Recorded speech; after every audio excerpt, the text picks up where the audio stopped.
जिस ज़माने में इराक़ के ऊपर हमला चल रहा था तो वो वेपन्स ऑफ मैस डिस्ट्रक्शन के नाम से अमेरिका ने वो एक छोड़ी हुई थी कहानी कि वहाँ पर हैं इसलिए हमने हमला करना है, तो बहुत सारी थ्योरियाँ मुख्तलिफ चलती थी।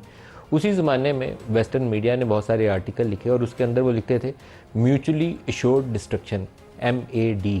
तो एक मैडनेस है जो बाज़ औक़ात कौमों के ऊपर आ जाती है और उसके अंदर वो लगता यह है कि अपने ही पाँव काट रहे हैं या नीचे गड़ा खोते जा रहे हैं, ये सोचे बगैर कि उसके अंदर वो खुद ही गिर जाएंगे। शायद पाकिस्तान के अंदर भी हम एक ऐसी ही सिचुएशन का शिकार हैं जिसे म्यूचुअली एश्योर्ड डिस्ट्रक्शन ही कहना चाहिए।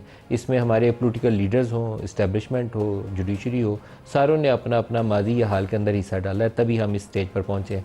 इस साल का जो बजट है उसका 10,000 अरब बजट का खसारा है। 10,000 अरब, 9,700 कुछ अरब है।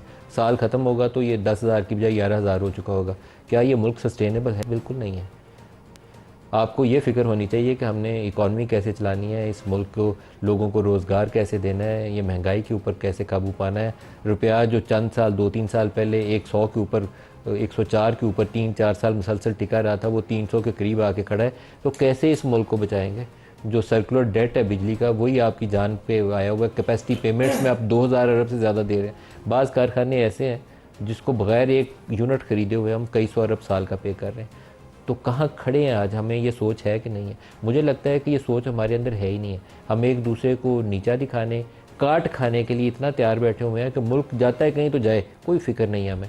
पहले कल ये खबर चलवाई गई थी कि आज काबीना का इजलास होगा, जो आज सुबह गुजर गई है। अब दोबारा खबर चल रही है कि अब वो कल सुबह इजलास होगा और उसके अंदर गौर क्या किया जाएगा कि तहरीक इंसाफ के ऊपर बैन लगाना है, तो क्या तरीक़ाकार होगा। जिन लोगों के ऊपर आर्टिकल 6 की कार्रवाई करनी है PTI के, उसके लिए क्या तरीक़ाकार होगा। वजूहात में बताया जाता है कि PTI मुल्क दुश्मन जमात है, ये इदारों के ख़िलाफ़ बयानियाँ भी बनाती है, वो उसके लिए तौजीहात बन गई हैं। कंप्यूटर सिस्टम उनका उठाया गया उनके PTI के ऑफिस से और वो डालों में डाल के कंप्यूटर उठा के ले जा रहे हैं कि उसके अंदर ऐसे राज थे जिससे पता चलेगा कि ये कौमी सलामती के मुनाफी काम कर रहे थे। फिर जो बनी गाला या ज़मान पाक से बयानियाँ इमरान खान बनाते रहे, वो भी मुल्की मफाद के ख़िलाफ़ गिरदाना जाएगा। इसके अलावा IMF को लिखे गए खतूत वो भी जाने जाएंगे। बन्नू में जो अमन मार्च के ऊपर अटैक के बाद सोशल मीडिया के ऊपर कैंपेन चली, वो भी उसके ख़िलाफ़ जाएगा। तो इसकी रोशनी में PTI को बैन कर देना चाहिए। उसके अंदर एक हिस्सा गुज़श्ता रोज़ इमरान खान ने मज़ीद डाला, उसके ऊपर बहुत से उनके माजी के बयानात पहले से मौजूद थे, लेकिन कल उन्होंने रिपोर्टर से इंटरेक्शन करते हुए कहा कि जब उनकी गिरफ़्तारी होने वाली थी उससे पहले उन्होंने अपने पार्टी के लोगों से कहा कि अगर उनको गिरफ़्तार कर लिया जाए तो पुरअमन, ये लफ्ज़ उन्होंने इस्तेमाल किया कि पुरअमन तरीके से GHQ के बाहर एहतजाज करना है। अब GHQ के बाहर पुरअमन एहतजाज ये ऐसी चीज़ नहीं है कि जिसके ऊपर किसी के फ़ौरन कान खड़े हों। आप एहतजाज कर सकते हैं चाहे किसी को बुरा लगे, लेकिन अगर पुरअमन पीसफुल एहतजाज है, आप प्ले कार्ड्स पकड़ के खड़े हैं, कोई आपका इशू है, लाइक ये कोई बनती है कोई DHA की हाउसिंग सोसाइटी तो लोग प्रोटेस्ट करते हैं, या मुल्तान वाली साइड पे या कुछ फॉर्म्स ऐसे एक्वायर हुए थे तो लोगों को प्रोटेस्ट करने का हक़ है, आवाज़ उठा सकते हैं, सिविल सोसाइटी आवाज़ उठा सकती है। लेकिन उस हक़ के अंदर ये हक़ शामिल नहीं है कि आप उसकी दीवारें फैलाएंगे या उसको जलाओ घिराव करेंगे, पूरा वो कोर कमांडर हाउस है उसको आग लगा के वो तबाह कर देंगे, या आप वो जहाज़ों के ऊपर चढ़ जाएंगे मियाँ वाली एयर बेस के ऊपर और वहाँ पर आग जला देंगे, आप ISI के ऑफिस को अटैक कर देंगे। ये हक़ नहीं है किसी का, ये हमारा मुल्क है, ये अदारे भी हमारे इस कौम के हैं। हम कहना चाहिए कि हम Pakistani, as a Pakistani nation इसको ओन करना चाहिए, हम मालिक हैं इसकी हिफाजत करना भी हमारी ज़िम्मेदारी है। और वहाँ जो काम करते हैं वो हमारे बेटे हैं, मेरे बेटे हैं और आपके बेटे हैं। उनके जानो माल के ख़िलाफ़, उनके अदारे के ख़िलाफ़ कुछ भी करना जायज़ नहीं है। लेकिन प्रोटेस्ट पीसफुल ये हक़ होता है। इमरान खान के 2 माजी के बयानात जो हैं वो तस्दीक करते हैं कि वो इस तरह की चीज़ को सपोर्ट करते रहे हैं। 30 मई 2023 का उनका एक कैमरा के ऊपर बयान है, जो अगर आज इजाज़त होती तो मैं कैमरा का वो बयान TV के ऊपर दिखा देता। वो कहता है कि आइन हमें कहीं भी एहतजाज करने का हक़ देता है। जिस तरह मुझे, ये जस्टिफिकेशन क्या है, जिस तरह मुझे कमांडो एक्शन से फ़ौज ने उठाया, इसका रिएक्शन किधर जाना था, जहाँ फ़ौजी तनसीबात थी वहीं एहतजाज होना था। ये कैमरे के ऊपर बयान है। दूसरा 11 जुलाई 2023 का बयान है जिसमें वो कहते हैं, मुझे कहते हैं कि आप लोग कैंटोनमेंट में क्यों गए। मैंने कहा जब भी कमांडो एक्शन से उठाया गया तो लोगों ने कहाँ जाना था एहतजाज करने। मुझे इनकी बातों से लगा कि मैं जैसे आपको पुरअमन एहतजाज का कोई हक़ ही नहीं है GHQ के सामने या कैंटोनमेंट के सामने। तो ये वो बातें हैं जो इमरान खान बारहा कैमरे के ऊपर कह चुके हैं। ऐसी चीज़ नहीं थी जो कल रिपोर्टर्स के सामने उन्होंने दोहराई। हमने जब अपने रिपोर्टर यासर हकीम से पूछा तो उन्होंने कहा कि 2 दफ़ा दोहरा के उन्होंने बात की।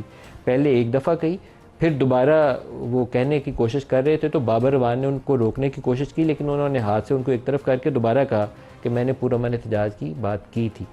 तो उसके ऊपर आज पीटीआई सारा दिन ये बयानियाँ दे रही है कि वहाँ ऐसी कोई बात हुई नहीं, सिरे से इनकार कर रही है और हुकूमत उनके बयान के ऊपर खेल रही है। मरियम नवाज़ हों, वफाकी वज़ीर इत्तलात हों या बाकी लोग हों, वो एक बयानिया बना रहे हैं जो हो सकता है कि वो जवाज़ के तौर पर पेश करें कि क्योंकि पीटीआई ने जीएचक्यू के ऊपर और बाकी लोगों के ऊपर इमरान खान ने अटैक की राह हमवार की थी, इसलिए इनको कौमी सलामती के मुनाफी है बैन कर देना चाहिए।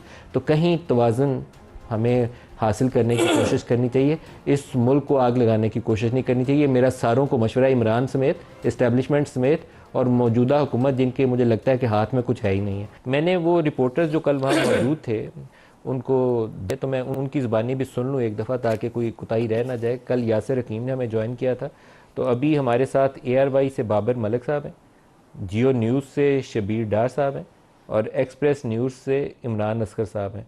तो बाबर मलिक साहब से यासिर हकीम साहब हमारे समा के भी हमारे साथ हैं। ये चारों अफराद कल वहाँ मौजूद थे। बाबर मलिक साहब, सबसे पहले मुझे आप बता दें उन्हीं के अल्फाज में जो इमरान खान ने अदा की हों कि उन्होंने क्या बोला था कि GHQ के बाहर एहतजाज करना है तो कैसे करना है या नहीं करना है, तो अपने लफ्ज़ों में बता दें इमरान ने क्या कहा था। एग्जैक्टली वही अल्फाज होने चाहिए। देखिए, अमूमी तौर पर जब हम कमरा अदालत में जो डयाला जेल के अंदर है उसकी पूरा हमें छानबीन करने के बाद अंदर ले जाया जाता है, फिर वो जब अंदर आते हैं तो इमरान खान को पता मालूम होता है कि रिपोर्टर्स आए हैं, फिर वो आके हमारे फासला इतना ज्यादा अब नहीं है, गो के हमें अलाउ किया गया है। अब इमरान खान की हमें आवाज आती है, सुनाई देती है और हमें हमारा सवाल वो भी आसानी से सुन सकते हैं। पहले ये मुश्किल थी, अब नहीं है। तो उन्होंने खुद आके तवील गुफ्तगू की, पसे मंजर बयान किया कि मेरी जुडिशल कम्प्लेक्स में गिरफ्तारी हुई और मेरे ऊपर तशद्दुद हुआ। फिर जब मुझे रेंजर्स ने पकड़ के गाड़ी में बिठाया तो उनका रवैया तब्दील हुआ, लेकिन जो बाहर हुआ वो मनाजिर सब कुछ देखे। लेकिन उन्होंने इसके साथ साथ ये भी कहा कि मेरे ऊपर पहले जब हमला हुआ तो उस वक्त पुरअमन तौर पर लोग रहे, किसी ने कोई GHQ पे अटैक का क्या कहा था बाबर? GHQ पे एहतजाज के लिए उन्होंने क्या अल्फाज का चुनाव किया था कि अगर मुझे गिरफ्तार किया जाए तो GHQ के बाहर पुरअमन एहतजाज होगा? ये कहा था या नहीं कहा था? अपने लफ्जों में बता दीजिए। उन्होंने कहा कि जब मैंने कहा कि मेरी गिरफ्तारी के खिलाफ एहतजाज किया तो जिन लोगों ने गिरफ्तार किया है उन्हीं के यहाँ जाके आपने एहतजाज करना है। GHQ का उन्होंने नाम लिया और GHQ के बाहर पुरअमन एहतजाज का उन्होंने कहा। और इसी पे नहीं, जब वो टॉक करके चले गए दोबारा उनके साथ बाबर अवान हमारे सामने पेश आए तो मैंने ये सवाल दोबारा किया कि इमरान खान साहब, आप एक्सेप्ट कर रहे हैं कि आपने GHQ के बाहर एहतजाज की कॉल दी थी? तो वो बिल्कुल वजारत के साथ साथ पसे मंजर भी बयान कर रहे थे, लेकिन कोशिश कर रहे थे बाबर अवान के ये मामला डाइवर्ट हो किसी तो। लेकिन इमरान खान ये कह रहे थे कि पुरअमन एहतजाज का कहा था, उस पुरअमन एहतजाज को पुरतशद्दुद जिसने बनाया उनके खिलाफ इकदाम किया जाए। अच्छा, जियो न्यूज़ से शबीर साहब भी हमारे साथ है। शबीर साहब, आप भी अपने अल्फाज में बता दें कि इमरान खान ने एहतजाज GHQ के बाहर जो करने का कहा था उसके लिए उन्होंने क्या अल्फाज का चुनाव किया था, आप बता दें। मलिक साहब, आपने अपने इंट्रो में जिस तरह इमरान खान के माजी के बयानात के रेफरेंसेस दिए हैं वो सारे बयानात ऑन रिकॉर्ड हैं, लेकिन कल का जो बयान है इमरान खान का वो बहुत अहम है, क्योंकि कल पहली दफ़ा उन्होंने GHQ के बाहर पुरअमन एहतजाज की कॉल का एतराफ़ किया। एक नहीं, 2 मरतबा उन्होंने एतराफ़ किया है। और जो कॉन्टेक्स्ट था बात का उसमें वो ये कह रहे थे कि 9 मई के जो इल्ज़ामात हैं हम पर लगाए जा रहे हैं, हमारा ये मुतालबा है कि इसकी जुडिशल इंक्वायरी की जाए। और इसी कॉन्टेक्स्ट में उन्होंने कहा कि 14 मार्च 2023 को जब मेरे घर जमान पार्क लाहौर में हमला हुआ, पुलिस और रेंजर्स ने हमला किया, उस वक्त हमने यकीन दहानी कराई थी कि हम जो भी हमारे खिलाफ मुकदमात हैं, केसेस हैं, हम उसमें ना सिर्फ शामिल तफ्तीश होंगे बल्कि अगर गिरफ्तारी की जरूरत है तो हम गिरफ्तारी भी देंगे, लेकिन हमारी बात नहीं सुनेंगी। उसके बाद 18 मार्च को इस्लामाबाद जुडिशल कॉम्प्लेक्स पर फिर दावा बोल दिया गया पुलिस ने और शेलिंग की। उसके बाद मुझे ये अंदाजा हो गया था कि मुझे गिरफ्तार किया जाएगा।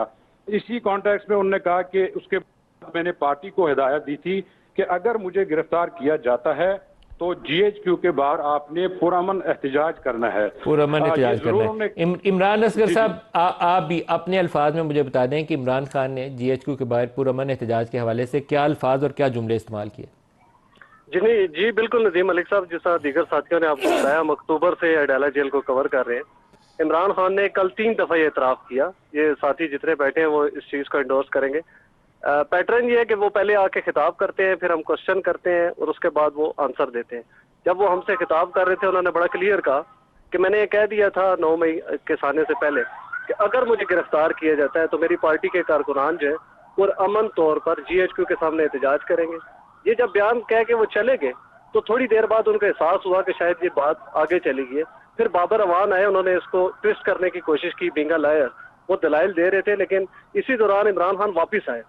उन्होंने कहा नहीं, बिल्कुल मैंने ये कहा था कि अगर मुझे गिरफ्तार किया जाता है तो आप जरूर एहतजाज करें GHQ के सामने पुरअमन। और इसको मजीद वेरीफाई करने के लिए उन्होंने कहा कि आप खुद देखें कि अगर मुझे रेंजर जुडिशल कम्प्लेक्स से घसीट कर लेके जाएंगे तो हम एहतजाज भी वहीं के पर करेंगे। और तीसरी दफा जो बाबर मलिक अभी ऑनलाइन पे हैं, इन्होंने क्वेश्चन किया था कि इमरान खान साहब आप ये बात कह रहे हैं कि अब वाकई ऐसा ही है? उन्होंने कहा बिल्कुल ऐसे ही मैंने कहा था। और इसकी जो इस वक्त शिद्दत है वो इस वजह से है कि अक्टूबर से इमरान खान ने मीडिया टॉक जितनी भी की, वो हमेशा ये कहते थे कि 9 मई में तो मुझे गिरफ्तार कर लिया गया था, मुझे क्या पता पीछे क्या हुआ है।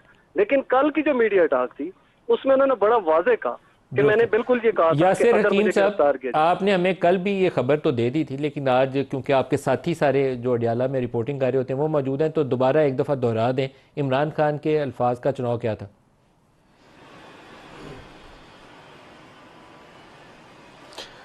देखें नदीम मलिक साहब, मैं इमरान असगर साहब, शबीर डार साहब और बाबर मलिक साहब तीनों ने जो बात की उसका कॉन्टेक्स्ट बिल्कुल ऐसा ही है। और इमरान खान साहब कल जब इस हवाले से मीडिया टॉक कर रहे थे अडाला जेल के अंदर, तो 9 मई के वाक़यात का हवाला देते हुए उनका ये कहना था कि हम पर बगावत के मुकदमात बनाए गए और अडाला जो GHQ था इसके बाहर मैंने कॉल दी थी अपनी 2 दफ़ा मुझ पर जो गिरफ्तारी की अटैम्प्ट हुई थी, मुझ पर जो हमले हुए थे, उसके बाद मैंने पार्टी के कारकुनान और कायदीन को कहा था कि अगर मुझे गिरफ्तार कर लिया जाए तो उसके बाद GHQ के बाहर बाकायदा तौर पर पुरअमन एहतजाज किया जाए। उन्होंने पुरअमन पर जोर दिया कि मैंने पुरअमन एहतजाज की कॉल दी थी। अब इसको पुरतशद्दुद किसने बनाया, इसके लिए जुडिशल इंक्वायरी करवाई जाए। और साथ साथ उनका यह भी कहना था कि इस मामले को बगावत से जोड़ दिया गया है। हमने पुरअमन एहतजाज किया और अगर हम पुरअमन एहतजाज ना करते तो डॉक्टर यास्मीन राशिद का हवाला देते हुए उनका यह कहना था कि डॉक्टर यास्मीन राशिद जिन्ना हाउस के बाहर लाहौर में लोगों को पुरतशद्दुद एहतजाज से रोक रही थी और वहां से उन्हें वापस जाने का कह रही थी। जब हमारे लीडर जो थे पार्टी के वो लोगों को रोक रहे थे तो फिर हमने पुरतशद्दुद एहतजाज कैसे किया, हमने जलाओ गिराओ कैसे किया, हमने तोड़ फोड़ कैसे की। आप सारे साथियों का, यासिर, बाबर, शबीर और इमरान, आप सबका बहुत शुक्रिया।